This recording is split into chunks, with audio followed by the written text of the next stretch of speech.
let's just take it back to the basics, right? And look at where our behavior comes from and where the resilience gets knocked, and so on and so on and so on, okay? So, we start with our behavior. That's the bit that people can observe. Okay, people can't observe anything else. They can't observe the way you feel. They can't observe the way you think. All they can do is observe your behavior. Okay, and what comes out in your behavior is coming from deep down what's in. So let me ask you guys a question, right? So go to the chat box if you can, guys. There's 20 of us on here today, so hopefully I've got, you know, some of you aren't doing emails and stuff and everything. Just a question. How can you see when somebody's resilience is being knocked? What do you see in their behavior? If somebody's resilience is being knocked or their resilience is really low, what kind of behavior do we get from people when their resilience is knocked? That's the question. If you could nip to the chat box and answer it for me, that'd be great. Yeah, so how do we notice people's behavior? How do we know? Okay, so Pamela's put less patient. Absolutely. So you could even go a bit stronger than that, Pamela, couldn't you? You could even say irritable. You notice irritable behavior, short-tempered, snappy,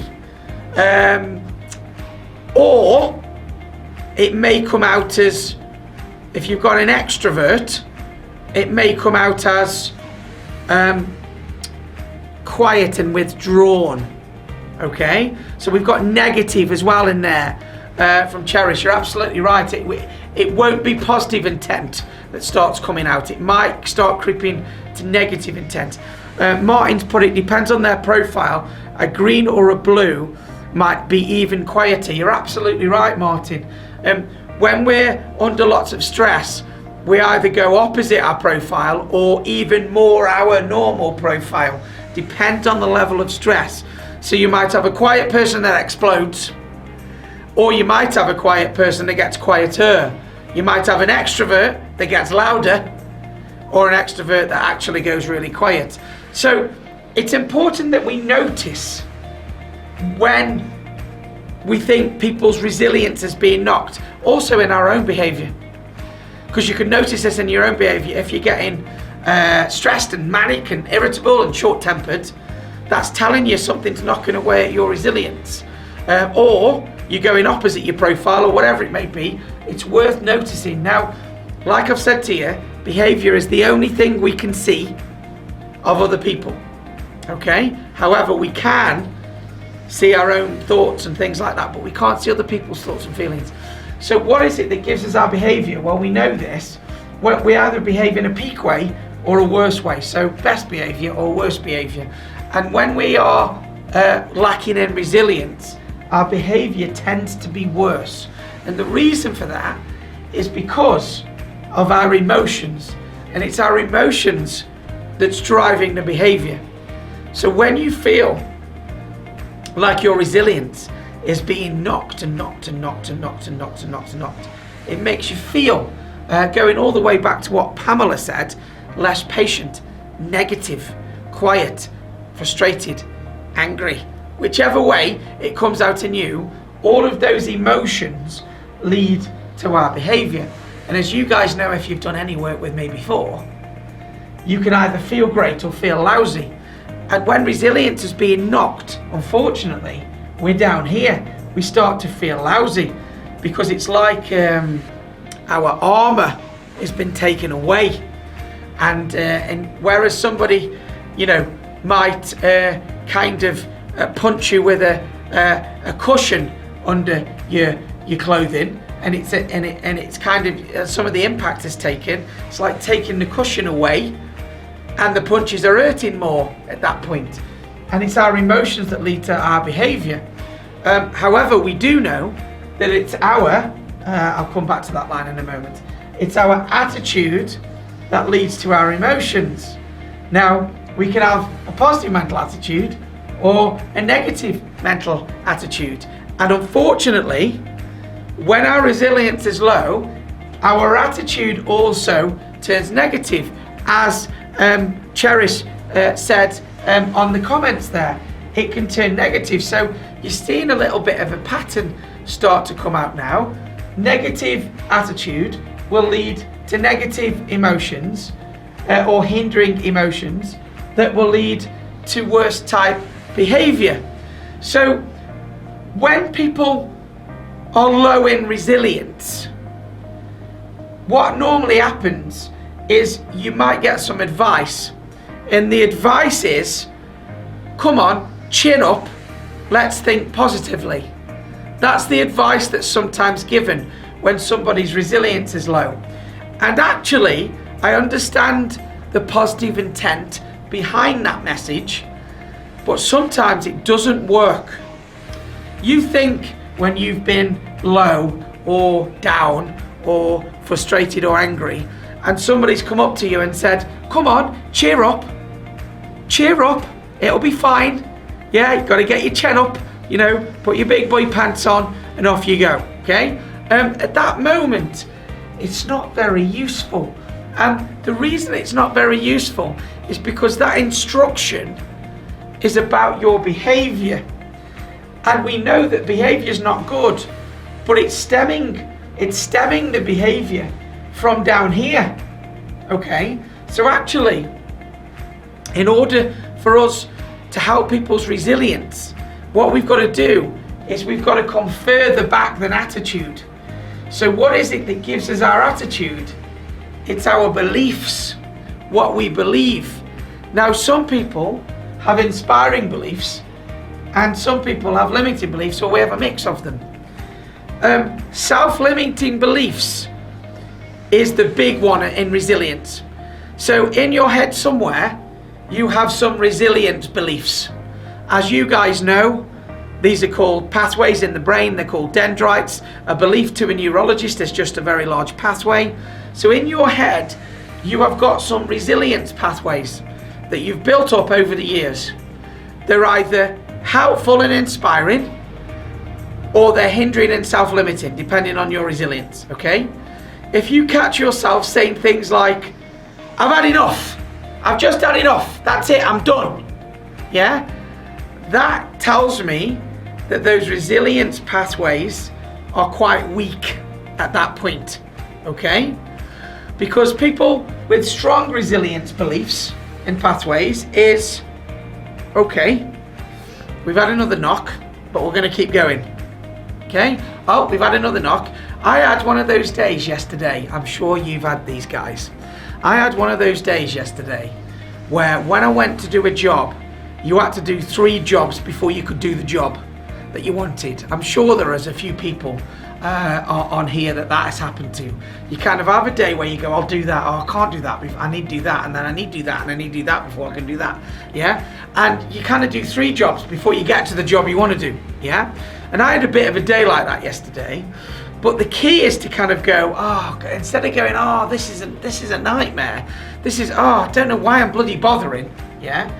It's a case of going, okay, 1 knock, get back up, move forward. 1 knock, get back up, go forward. In part 2 of this program, I used a Rocky quote. It's not how hard you can get hit, it's how hard you can get hit and get up and keep moving forward. So it's not how hard you can get hit, it's how hard you can get hit, get up and keep moving forward. Now, I know Rocky isn't the best philosopher in the world, I understand that, but I do like the sentiment of it. And if you've got that mindset, you can build that resilient belief. If some of your beliefs are, do you know what, I can only cope with a couple of things at a time, then on the 3rd thing that goes wrong, your resilient dendrites, your resilient pathways aren't going to be strong enough in order to do that. So the question is, how do we make sure that we can have the resilient pathways in our head, the resilient belief, the belief that we can take it on the chin no matter what and keep moving forward? Well, it all comes back to your thoughts and the way that you're talking to yourself. And as you guys know, you can talk to yourself in a helpful way or in a hindering way, okay? There's 2 kind of recipes. Talk to yourself in a health way, helpful way. Build yourself some good, resilient beliefs. That'll give you a good attitude towards when you have knocks. That'll make you feel good and give you energy to give you the behavior you want to deal with the knocks. Or we can do the other thing. The other thing is we can talk to ourselves in a bad way. Build some more self-limiting beliefs and make sure your resilience pathways are weak, which will give you a bad attitude when things go wrong, that will ultimately make you feel lousy, have no energy, and get worse type behavior on the back of it. So just take that in for a moment, okay? We know that self-care is important, and we talked about, I think in part 1, about self-care and also being self-talk and talking to yourself in the right way in order to get the right behavior. But this is the reason why. If your internal dialogue is, God, everything always goes wrong. Oh, I can't cope with this. I can't cope with anything else going wrong. This is a nightmare. I don't know how much longer I can cope with things like this. If you're saying all of that stuff, those are the beliefs that you start to generate. Because remember, this is electrochemical information. The more you think it, the bigger the pathway, the bigger the belief will become. You know, I spoke to somebody this week where they said to me, I don't know how much more I can take of this lockdown. I don't know how much more I can take. Now, I understand where they were coming from, because occasionally I've had that flashing thought. I don't know how much longer I can take with this lockdown. Can't go out, can't do things, and so on and so on and so on.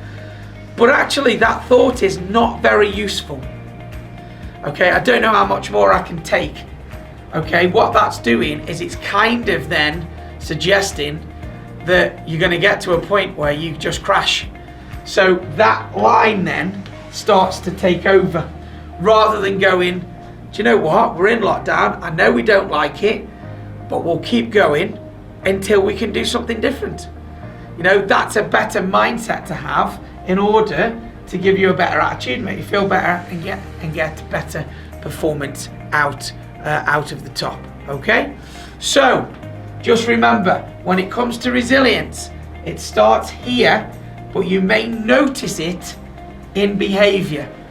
If you notice it in somebody's behavior, just trying to change their behavior by saying, come on, cheer up, let's get on with it, won't necessarily have the right result. In order to help somebody effectively, we've got to come back to what is their beliefs about their resilience level, what is their beliefs, and a lot of this stuff is made up, by the way. Okay, people say, well, you can't go out anywhere. Well, you can go out to exercise. And if you can't do your job from home, then you go to work as well. In my case, I have to go and pick my children up as well from my ex-wife. So I've got like 3 reasons why I could go out the house. I can go out the house to exercise.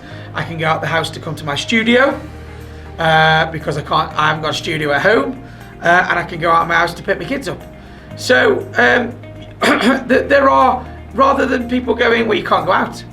You can go out, but for different reasons, obviously. Yeah. So we do make a lot of this stuff up and make it worse. Remember the old phrase I like, I'm having a nightmare.